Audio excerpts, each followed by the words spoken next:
Olá, tudo bem? Seja muito bem-vinda, seja muito bem-vindo aqui a mais uma aula, uma reflexão a respeito de assuntos que caem nos concursos públicos na área de educação. Hoje a gente vai estudar alguns aspectos da BNCC. Afinal de contas, um documento que tem mais de 600 páginas, ele precisa ser destrinchado, né? Ele precisa ser abordado de várias maneiras,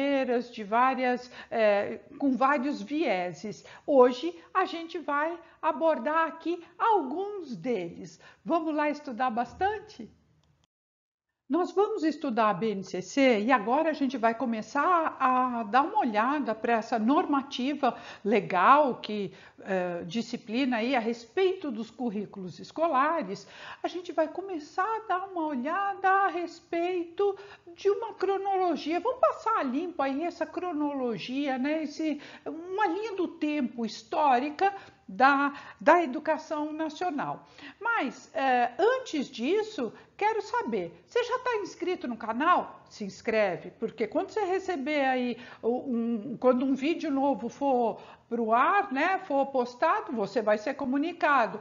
Não está inscrito? Se inscreve, ativa o sininho para você saber quando as novidades estão chegando, avisa os amigos, os grupos, enfim, vai participando e não esquece de dar o seu like, de dar o seu joinha para ajudar aí o canal crescer. Tá bom? Então vamos parar para pensar agora, vamos estudar um pouquinho a cronologia, como é que foi a construção da educação no nosso país.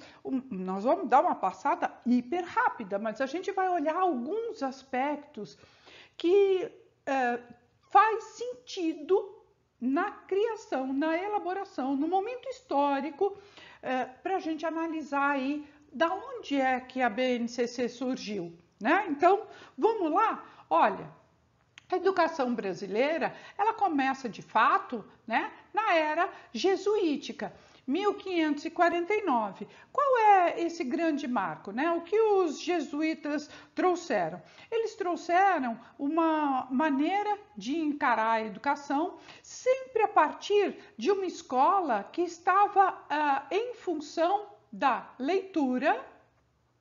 Então era ler e escrever, tá?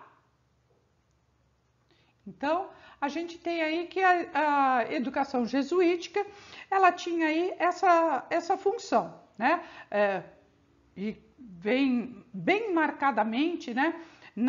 Nos colégios, Colégio de São Paulo, afinal, inclusive a capital de São Paulo, ela nasce de um colégio jesuíta exatamente com essa vocação de ensinar a leitura e a escrita. Bem, os jesuítas não ficaram muito tempo no Brasil, eles ficaram 200 anos, até que veio a Reforma Pombalina, né? Então, Marquês de Pombal, em 1759, com a expulsão dos jesuítas do Brasil, eles assumem aí a educação, tornando a educação um caráter um pouco mais público, né? Então, a educação passa a ser uma instrução pública.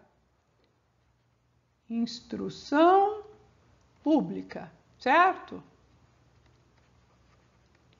Bom, essa instrução pública era principalmente para formar professores, para estudos primários, né, elementares, e também orientar ali os docentes, né, os professores, no trabalho com a educação.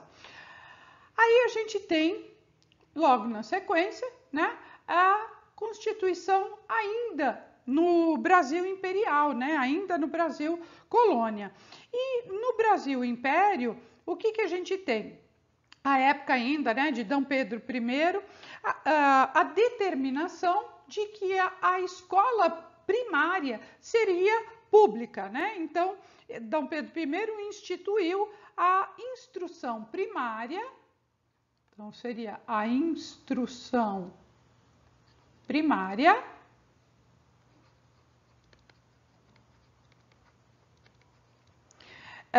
E pública no sentido de pública e gratuita, né? Para todos os cidadãos. Então, instrução pública primária e gratuita. Ok? Enfim, dava aí, foi o primeiro passo, né, para assinalando por lei a gratuidade da educação. Bom, lá em 1891, já a primeira Constituição, né, uma das primeiras constituições já do Brasil federal, né, da República, entra fortemente, e exatamente por isso, né, a questão da laicidade. Laicidade. Então, além da educação pública e gratuita, a laicidade. Entretanto, aqui, nesta Constituição, a gratuidade deixa de ser uma característica. Então, a gratuidade, ela fica a cargo dos governadores. Se os governadores achassem que, ok, dava para oferecer educação gratuita, beleza, cada estado tinha ali a sua liberdade, tá? Poucos estados acabaram aderindo, né, e se articulando aí nessa obrigatoriedade e gratuidade. São Paulo foi um estado que assim agiu, mas a laicidade estava garantida, mas a gratuidade nem tanto. E se a gente for analisar todas as constituições do Brasil, a gente vai observar exatamente isso, que essas questões de laicidade, gratuidade e obrigatoriedade, ora está na Constituição, ora não está. Então, elas vão alternando, né, essas questões. E aí a gente pode dar um salto aqui em 34. E a Constituição de 34, o que a gente tem? Que a educação passa a ser um dever do Estado, tá? Então, ela é um dever, vou aumentar aqui a perninha, né? Dever do Estado, ok? Então, é uma Constituição que fala que se é um dever do Estado, consequentemente, na contrapartida, o cidadão tem o quê? O direito. Então, é um dever do Estado e é um direito, né? Um direito do cidadão, ok? Bom, aí temos a Constituição de 37. Essa Constituição, ela coloca a educação como obrigatória e como gratuita. Tá vendo como essa questão da gratuidade vai e vem, vai e vem. Ela fica alternando, ok? Que mais que temos aqui? Depois temos a Constituição de 46. A de 46, ela retoma o texto da Constituição de 34 e aí garante esses recursos que devem ser vinculados à União para cumprir a obrigatoriedade da gratuidade na educação primária, tá? E a continuidade depois, né, no ensino superior. Então, aqui vem a gratuidade na educação primária, tá? Na educação primária. Aí, mais tarde, a gente tem a nossa primeira LDB, primeira Lei de Diretrizes e Bases da Educação. E essa lei, né, a 4.024, de 1961, ela coloca o ensino obrigatório primário. Então, reafirmando, né, a de 46, ela coloca o ensino primário como obrigatório e com 4 anos, primário obrigatório e com 4 anos de escolarização, tá? no mínimo 4 anos. Era o ensino primário de 4 anos, depois tinha o ginasial, depois tinha o científico. Mas enfim, o ensino primário ele era o obrigatório, ok? Aí, em 1900 antes, né? Porque aqui a gente tem a emenda constitucional de 69, mas antes disso, em 67, a gente vai identificar já um movimento que vai culminar com essa emenda de 69, que dá início aí a um desmonte da educação, porque ela acaba colocando baixos salários, né, reafirmando baixos salários, uma baixa estrutura, uma precariedade de estrutura das escolas, mas aí sim o ensino obrigatório, ele estende do primário, né, então aí o obrigatório passa a ser dos 7 aos 14 anos, tá? E gratuitos na escola pública, tá? Aí a gente tem a Lei Federal 5692 de 71. Aí você pode falar assim para mim, ah, professora, é a segunda LDB? Não, não é a segunda LDB, tá? É uma lei federal, tá? Ela é uma lei federal 5692. Ela não pode ser chamada de LDB por vários motivos. Primeiro, porque ela não revogou todos os artigos da 4024, que sim era a primeira lei federal da educação brasileira. Sim, era a primeira LDB, a 4024. Mas a 5692, ela não revoga todos os artigos. Por isso, ela não pode ser chamada de LDB. Outro grande motivo que ela não pode ser chamada de LDB, ela não trata de toda a educação. Ela só vai tratar de alguns aspectos da educação e ela vai deixar aí algumas lacunas, portanto, ela não pode ser chamada de LDB, de Lei de Diretrizes e Bases da Educação Nacional, porque ela vai focar em alguns aspectos somente, em algumas instâncias, em algumas etapas, tá? Agora, você está lá prestando concurso, porque afinal de contas essas aulas aqui são para otimizar os seus estudos para o concurso. A banca fala, lá num enunciado qualquer, a LDB 5692 de 1971,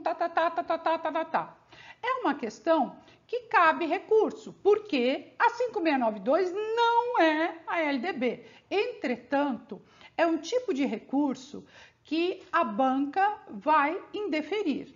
Então, se você vir alguma questão que está colocada dessa maneira, colocando, né, a LDB 5692, aceita, tá bom? Você já sabe que ela não pode ser chamada de LDB, mas aceita, sabe aquele ditado, aceita que dói menos? Aceita, lida com isso como se fosse, porque se a banca desconhece isso, você imagina, né? Mas tem banca que desconhece sim. Aliás, eu já vi muitos educadores, muitos pedagogos desconhecendo essa particularidade da 5692.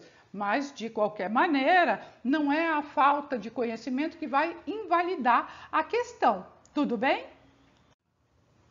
Bom, enfim, o que é importante a gente saber aqui da 5692, né? Que ela vai fazer uma reforma muito significativa na educação básica no que se refere à escolarização obrigatória, que vai aí colocando, né, unindo o ginasial com o primário, acabando com o exame de admissão e tendo um olhar bastante cuidadoso para o segundo grau, né, profissionalizante. Então, ela vai ter aí essa função. Por isso, também ela não é chamada, né, de LDB, porque alguns aspectos da educação obrigatória, não só obrigatória, né, da educação escolar vão ficar de fora. Bom, aí a gente tem um grande marco, outro marco, né, na Constituição Federal de 1988, que vai colocar como obrigatoriedade, o ensino novamente, né? Aí ele é obrigatório, é gratuito, obrigatório, é gratuito, e aí vai colocando a responsabilidade dessa obrigatoriedade e gratuidade nas instâncias da federação, né? A União, estados e municípios. Então, aí a responsabilização do poder público. Então, o poder público passa a ser responsabilizado, né? Então, a responsabilização do poder público, né? Do poder público para oferta de garantir uma educação democrática, né, para todos os cidadãos, né, de modo que a valorizar aí essas questões da cidadania. E aí ela tem, né, um cunho bastante progressista, então pensa aí a universalização do ensino público gratuito, então já está aí com outro caráter, né, pensando na universalização, no atendimento a todos.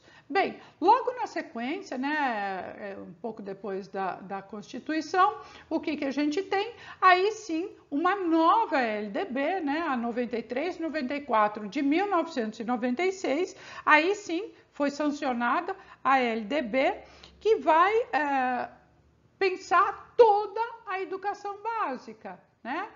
Ela vai definir a educação básica como as 3 etapas, né? Educação infantil, ensino fundamental e ensino médio, e vai disciplinar também sobre o ensino superior, tá? Ou seja, ela vai pegar toda a educação escolar, ok? Então, essa sim é uma LDB, porque ela acaba revogando todos os outros artigos das leis anteriores e ela abarca toda a forma de escolarização escolar. Em 97, a gente tem os PCNs, Parâmetros Curriculares Nacionais, que vão aí dar orientações, vão dar modelos, diretrizes, né, para as escolas montarem e elaborarem as respectivas propostas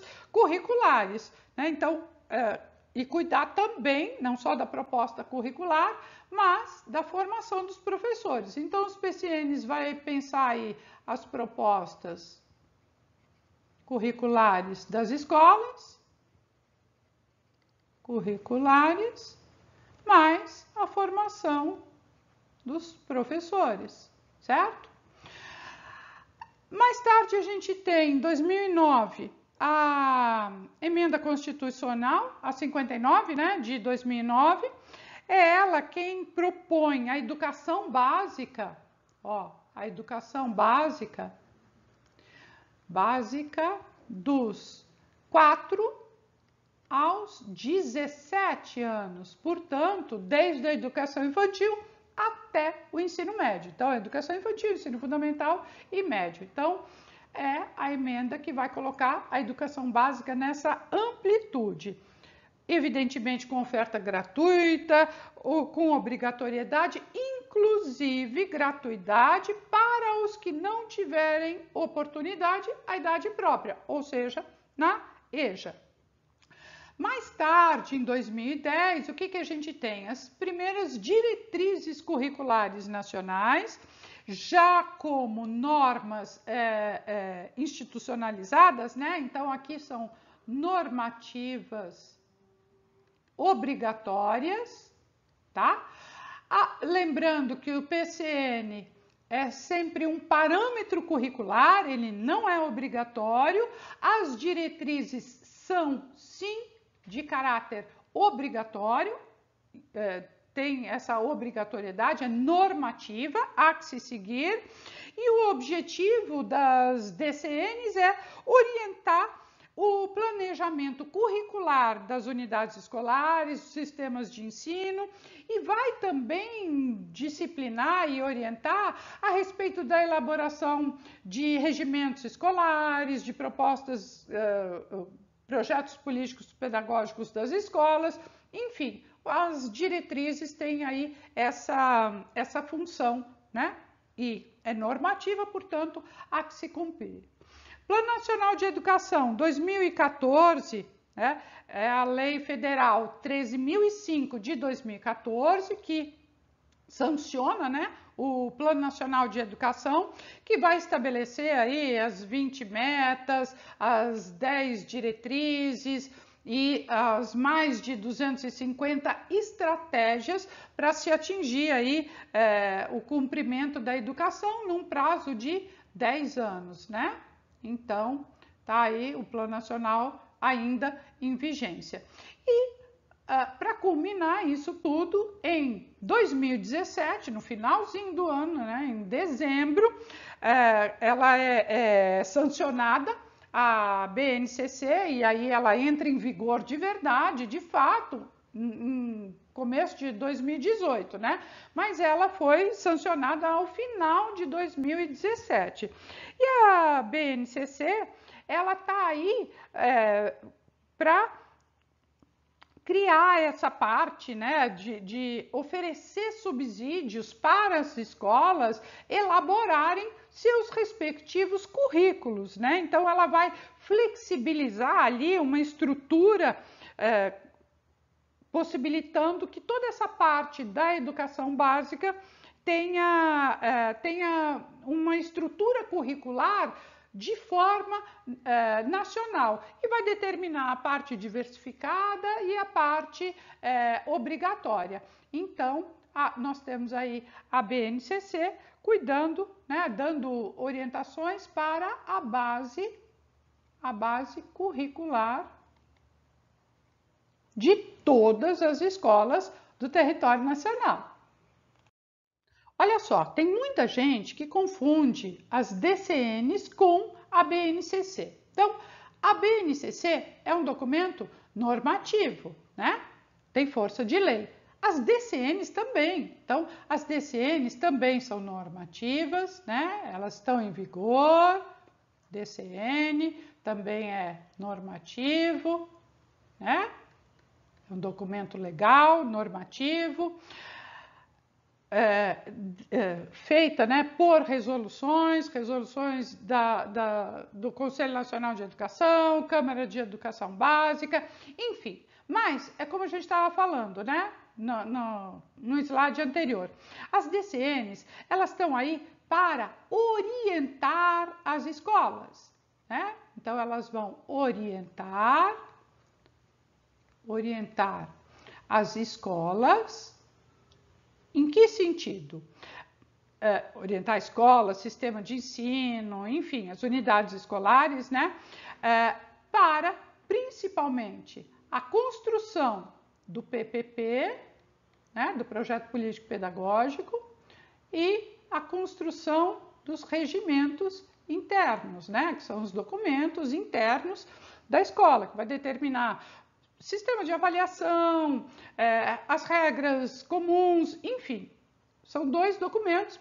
Projeto Político Pedagógico tem mais essa cara do pedagógico, né? Vai ter que incluir aí todas as ações educativas, né? Didáticas, pensando inclusive principalmente no atendimento à educação especial, e o regimento interno, que é um outro documento que tem uma outra característica que, vamos dizer assim, um pouco mais administrativo. Ele vai cuidar de ações na esfera da documentação escolar, vai cuidar de ações enquanto horário, regimento interno mesmo, né? Então, as regras, as normas comuns, as formas de avaliação institucional, enfim, são 2 documentos que as DCNs orientam e cuidam, né, de orientar aí a escola. Então, as DCNs, a gente pode dizer que as diretrizes curriculares nacionais são orientações, né, que vão sistematizar,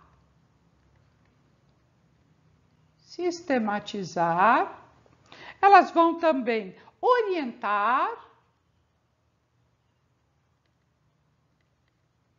e vão igualmente estimular. Estimular essa visão cuidadosa para o projeto político-pedagógico. Elas vão orientar essa formação, esse olhar para a formação docente, seja inicial, seja continuada, vai sistematizar o quê? Todos os princípios da educação nacional, aqueles que estão já previstos e postos na Constituição, na LDB, enfim, ela vai orientar e subsidiar aí as escolas nesse sentido. A BNCC também é obrigatória, também é normativa, né? Tem todo esse caráter, né? A DCN vai pensar também nos sistemas de avaliação, então vai sistematizar aí também e operacionalizar, né, esse sistema de avaliação, vai pensar a gestão democrática e cuidar aí da avaliação com muito carinho a partir de 3 grandes elementos. A partir da avaliação da aprendizagem, que é a aprendizagem em sala de aula, dos estudantes, vai pensar e cuidar da avaliação institucional, né, que é de dentro da escola, é daquela instituição, e vai pensar também a educação que extrapola aquela escola, é aquela avaliação em larga escala, né, que aí vai avaliar as redes, os sistemas de ensino, enfim, as unidades maiores, né? Pensando aí sempre nessa qualidade da educação, né? Que afinal de contas, o que é que se pretende com tudo isso? É garantir o acesso, a permanência, reduzir evasão, reprovação, distorção, idade série, né? A gente tem aí como prerrogativa essas questões.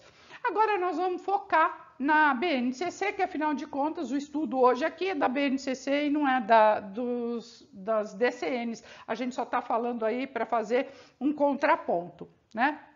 Bom, a BNCC, ela é normativa, né? É uma lei, ela é normativa e ela vai também pensar o cidadão, o educando, na sua integralidade, tá? Então vai pensar também a formação integral do ser. E o que é essa formação integral do ser? É a partir de todos os princípios, né? Princípios éticos, estéticos, políticos, mas essa formação integral não se baseia só nesses princípios, é a partir desses princípios éticos, estéticos e políticos, ela vai enxergar essa formação para uma sociedade mais justa, democrática e inclusiva. Agora, essa sociedade mais justa, democrática e inclusiva que está permeando aí a política nacional educacional, né, vai enxergar esse cidadão, a formação desse cidadão para o mundo do trabalho, para o exercício da cidadania, dessa forma integral, como? A partir dos aspectos físicos, emocionais, cognitivos, afetivos, ou seja, é a integralidade do educando, é pensar esse educando em todos os seus aspectos, tá? E a BNCC não poderia ser diferente, já que ela pensa essa educação democrática, inclusiva e que abarca a toda a cidadania, né? Que pensa aí essa formação integral de uma sociedade mais justa, né? Democrática, plural, integral, vai enxergar aí as questões de equidade, enxerga as questões de diversidade e, evidentemente, vai olhar para a aprendizagem como uma garantia do direito à aprendizagem, ou seja, o estudante tem o direito à aprendizagem, tá? E isso é que vai formar a base dessa política pública nacional e fomentar aí outras ações e evidentemente, neste sentido, ela vai pensar a educação a partir de expectativas, né? E quais expectativas? Que superem a fragmentação, ó, a gente falando aqui já da política nacional, né? Então, essa política nacional que supere a fragmentação dos saberes, que supere a fragmentação não só dos saberes, fragmentados em cada disciplina, mas que supere isso, né? Que você consiga trabalhar com saberes diferentes ao mesmo tempo, concomitantemente, seja em projetos ou não, mas que acabe essa fragmentação não só desses saberes, mas especialmente de etapas da escolarização. Ou seja, há que ter uma continuidade, há que ter uma sequência em que não haja rupturas entre educação infantil, ensino fundamental, ensino médio, técnico ou superior, como coisas isoladas, como coisas estanques, mas como um contínuo, né? Como uma continuidade. Critérios de oferta também são aspectos que a BNCC coloca aí como política pública e educacional, até por conta de universalizar a educação. Então, a gente está considerando aí a universalização de toda a educação básica, que é o mínimo, né? Aliás, o nome já diz educação básica, né? Então, garantir aí a universalização. Ela vai disciplinar também a respeito de formação de professores, ela disciplina não só a respeito da formação inicial, mas ela dá conta principalmente da importância da formação continuada, esta sim que tem que ser feita e fomentada em cada unidade escolar, em cada rede escolar, em cada sistema de ensino, em cada rede de ensino, porque é o que vai manter esse professor sempre atualizado, enfim, né? Com foco no estudante, portanto, há que ter uma postura reflexiva, estudiosa, investigativa, né? A avaliação vai seguir mais ou menos a mesma linha das DCNs, né? Nessa avaliação que vai sistematizar a avaliação, mas vai também considerar além de todas essas avaliações, da avaliação da aprendizagem, a avaliação institucional, a avaliação de larga escala, a BNCC considera um aspecto muito relevante a autoavaliação, que é algo já para ser instituído nas escolas desde a educação infantil.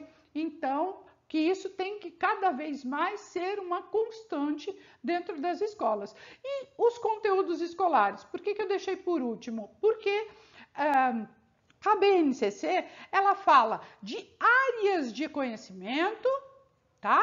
E ela fala também de cada componente curricular.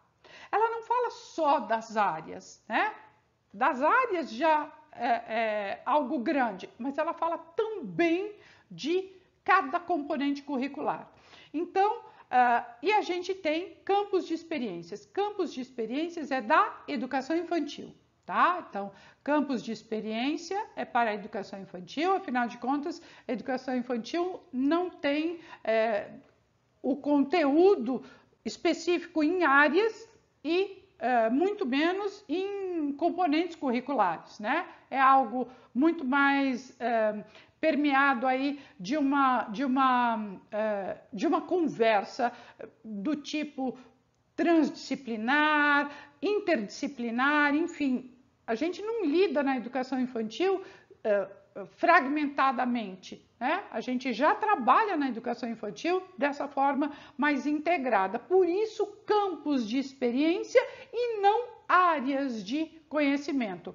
Áreas de conhecimento a gente tem no ensino fundamental e a gente tem também no ensino médio, tá? Então, áreas de conhecimento, ensino fundamental e médio, campos de conhecimento, educação infantil, ok? Então, os conteúdos escolares estão assim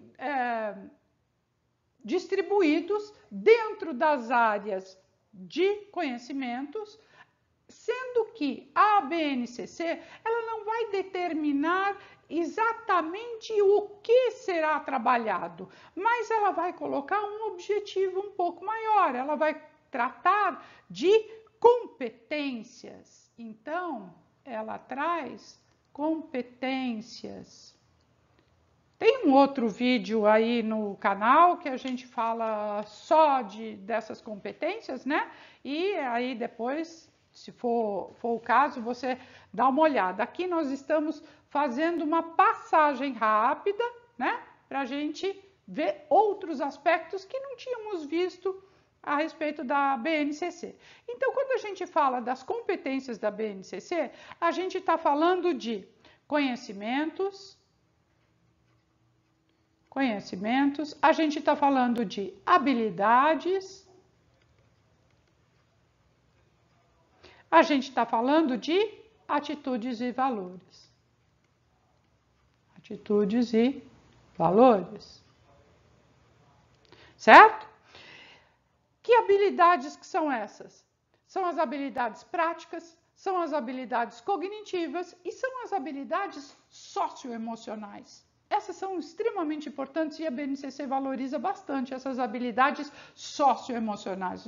Nossa sociedade precisa muito, né, deste outro olhar a partir das unidades escolares, né, para o desenvolvimento de habilidades socioemocionais positivas, né? Conhecimentos. Na área dos conhecimentos, a gente tem conhecimentos conceituais, que vão dar conta, né, dos conceitos, dos entendimentos. A gente tem os conhecimentos procedimentais, que vão dar conta dos fazeres, né? Então, a gente tem os saberes e os fazeres. Bem, essas competências todas que a Base Nacional Comum Curricular pensa e considera, para que é tudo isso? É para o exercício pleno do quê? Isso mesmo! Sabia que você sabia. Da cidadania, tá? Então, é para o exercício pleno da cidadania no nosso mundo do trabalho, na nossa sociedade, nas circunstâncias que a gente tem, ou seja, é para a formação da cidadania. E as competências a gente já sabe, né? São 10 competências gerais e também temos as competências específicas, porque nós temos as competências gerais de conhecimentos gerais, das áreas todas, e aí essas competências gerais, elas servem para toda a educação básica, educação infantil, ensino fundamental e médio. Agora, as competências específicas, aí sim, para cada componente curricular, tem as suas competências específicas. Vamos lá resolver a questão? Ó, vamos lá. Primeira questão. 2021, Quadrix, Distrito Federal, né? Secretaria de Educação do Distrito Federal para professor substituto. Considerando as metas do Plano Nacional de Educação e do Plano Distrital de Educação, né, lá do DF, e a Base Nacional Comum Curricular, julgue o item. A falta de definição na BNCC das competências específicas a serem desenvolvidas no ensino fundamental e ensino médio contribui para o enfraquecimento das ações que asseguram a aprendizagem essencial e, consequentemente, o cumprimento de metas. Bom, de cara, essa afirmação está equivocada, portanto, nossa alternativa é a errada. Por quê? Ó, a falta de definição na BNCC das competências específicas? Não. A BNCC, ela tem aí sim competências gerais e ela tem competências específicas para cada componente curricular, para cada área do conhecimento, né? E depois cada componente curricular. Portanto, a BNCC, ela disciplina sim as competências e aí cabe a cada escola montar ali o seu currículo, como é que vai trabalhar aquilo, mas sempre baseado nas competências específicas, que afinal de contas é a base comum curricular, né? Se é comum. Olha aí, questão de número 2. Vamos lá. 2021, AMEOESC, Prefeitura de Palma Sola, Santa Catarina, professor do 1º ao 5º ano, tá? A inserção das 10 competências na BNCC tem como uma das suas premissas assegurar ao estudante o seu desenvolvimento, o direito ao desenvolvimento, o direito de exercer a cidadania e o seu ingresso no mundo do trabalho. Ok, até aqui beleza.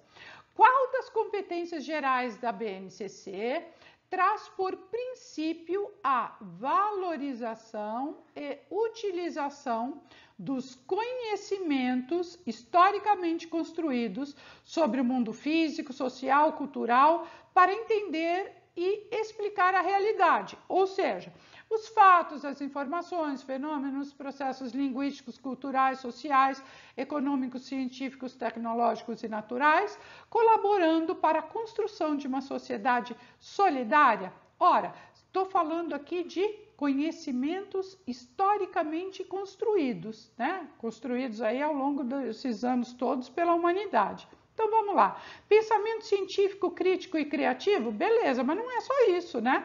Não é só o pensamento científico, crítico e criativo. Repertório cultural, beleza, mas não é só, né? Eu pensar só no cultural é também restringir. Comunicação, também não, né? Porque também vai me restringir a uma vertente, a uma linguagem, né? Mas ao conhecimento. Sim, essa é a nossa alternativa correta, porque se eu já estava aqui falando de conhecimento, né, valorização e utilização dos conhecimentos historicamente construídos, eu só posso pensar algo maior. E quando eu coloco só conhecimento, aí vai tudo, né? Científico, crítico, criativo, cultural, linguístico, vai o artístico também, que nem está considerado aqui. Portanto, nossa alternativa da questão 2 é a D, de dado. Vamos lá fazer mais uma? Olha aí, mais um jeito das bancas explorarem, né, as questões sobre a BNCC.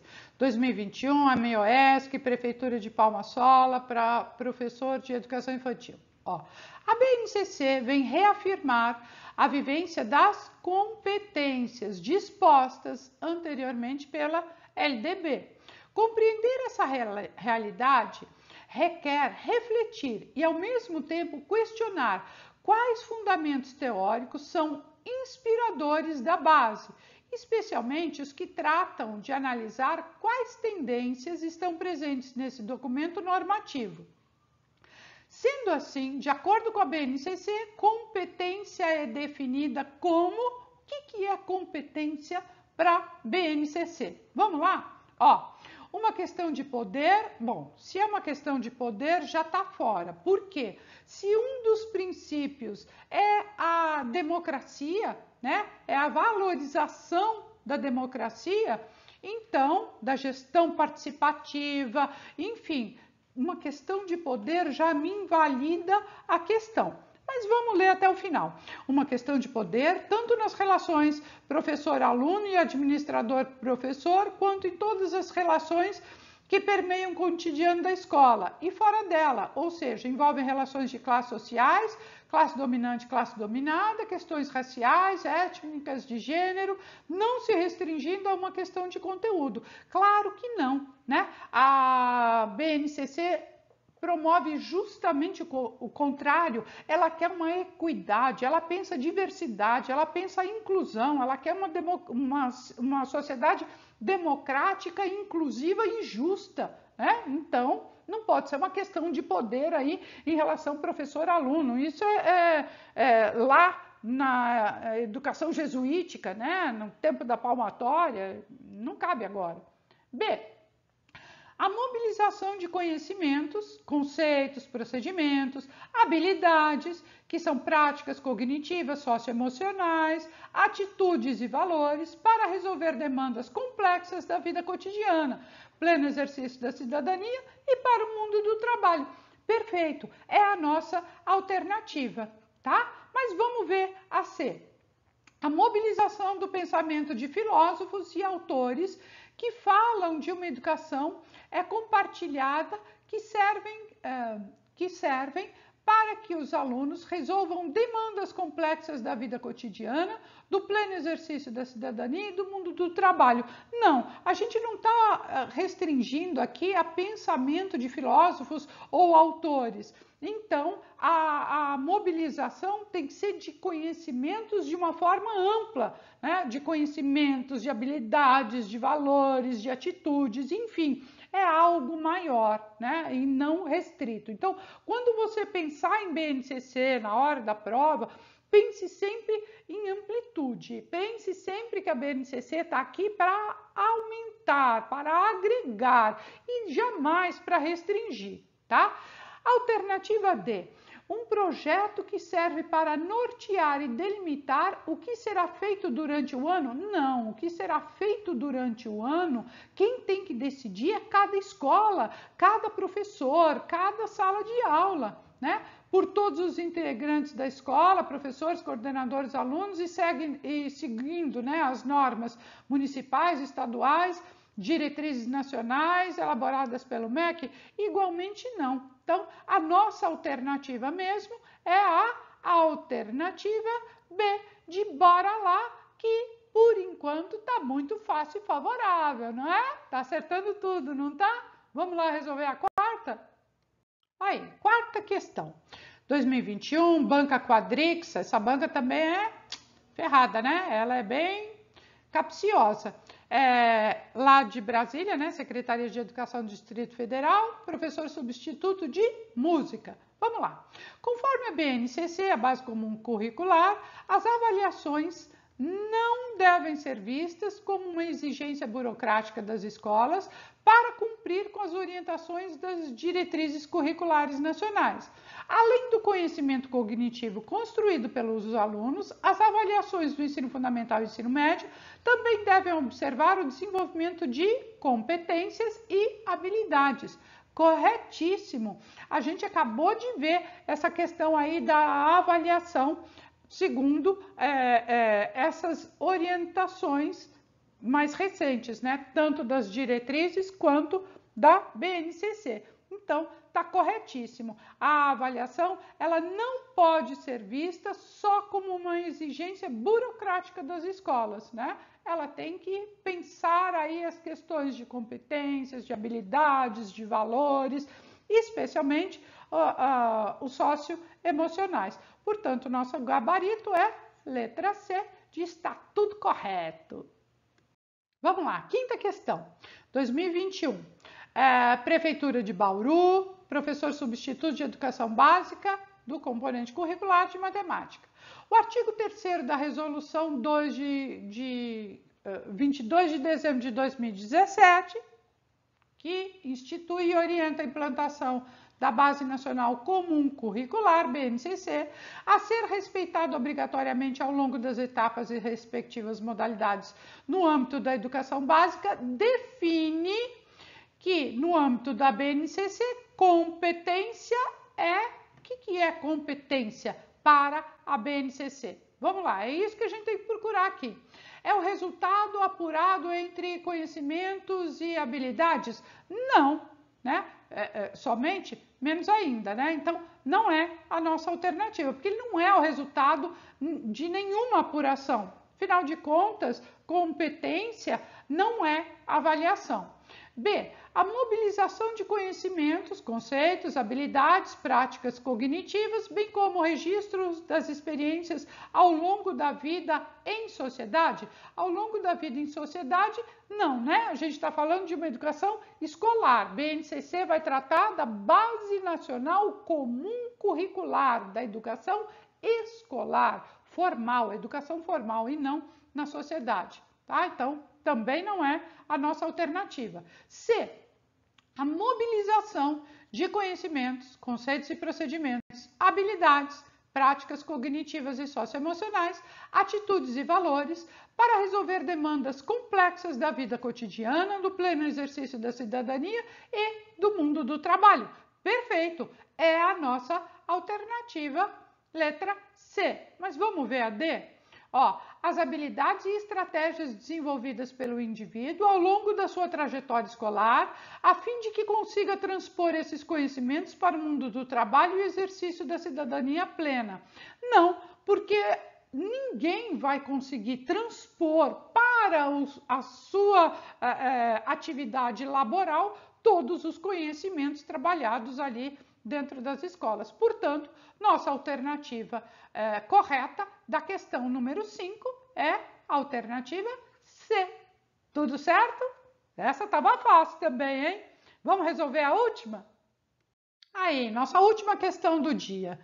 2021, Prefeitura de Bauru, professor de Ensino Fundamental 2, língua portuguesa. No âmbito da BNCC, competência é definida como a mobilização de conhecimentos, conceitos e procedimentos, habilidade, práticas cognitivas e socioemocionais, atitudes e valores para resolver as demandas complexas da vida cotidiana, do pleno exercício da cidadania no mundo do trabalho. A BNCC no ensino fundamental, na área de conhecimento de linguagens, dispõe como competência. Ah, Pro, mas a gente não viu as competências específicas de cada área ou de cada componente curricular. Beleza, não vimos, mas nós somos capazes de identificar. Vamos ver? Olha só, vamos analisar cada uma das alternativas para ver se a gente não chega na correta. Olha, A, debater, problematizar e posicionar-se frente aos discursos e práticas de intolerância, discriminação e violência de cunho religioso, de modo que assegure, assim, os direitos humanos constantes no exercício da cidadania e da cultura de paz. Beleza, tudo isso é muito bacana, mas não é só isso que pensa a área de linguagens, ou seja, a área de língua portuguesa. Então, para a área de linguagens, eu não posso pensar algo restrito, né? Restrito a questões de ordem de intolerância, de discriminação, de violência, né? Que garantia dos direitos humanos, mas algo que eu possa refletir, problematizar, analisar. Eu não tenho que só debater, né? Então, não é a nossa alternativa. Lembra que eu falei? Tudo aquilo que vai restringir demais está fora do que é pensado pela BNCC. A BNCC amplia. Vamos lá, alternativa B. Fazer observações sistemáticas de aspectos quantitativos e qualitativos presentes nas práticas sociais e culturais, de modo que se investigue, organize, represente, comunique informações relevantes para interpretá-las e avaliá-las crítica e eticamente, produzindo argumentos convincentes. Ora, a gente não quer só produzir argumentos convincentes, a gente também quer produzir argumentos convincentes. Mas a gente quer também interpretar, a gente quer também ler, a gente quer também analisar, enfim, e não é só fazendo observações sistemáticas, quantitativas e qualitativas em práticas sociais e culturais. Então, outra alternativa que, na verdade, restringe e não amplia, tá? Vamos lá, alternativa C. Avaliar aplicações e implicações políticas. Bom, já posso arriscar, né? Porque competência da área de línguas, né? Da área de linguagens, da área da língua portuguesa, jamais vai pensar em avaliar a aplicação e implicação política, né? Ou socioambiental e cultural da ciência e suas tecnologias para propor alternativas aos desafios do mundo contemporâneo, incluindo aqueles relativos ao mundo do trabalho. De jeito nenhum, né? A área de linguagens, a área de língua portuguesa está muito maior do que avaliar a aplicação de alguma política. Tá fora. Então, só pode ser a alternativa D. Já vou até assinar lá, né? Porque não tem outra. Mas nós vamos ler e analisar. Vamos lá.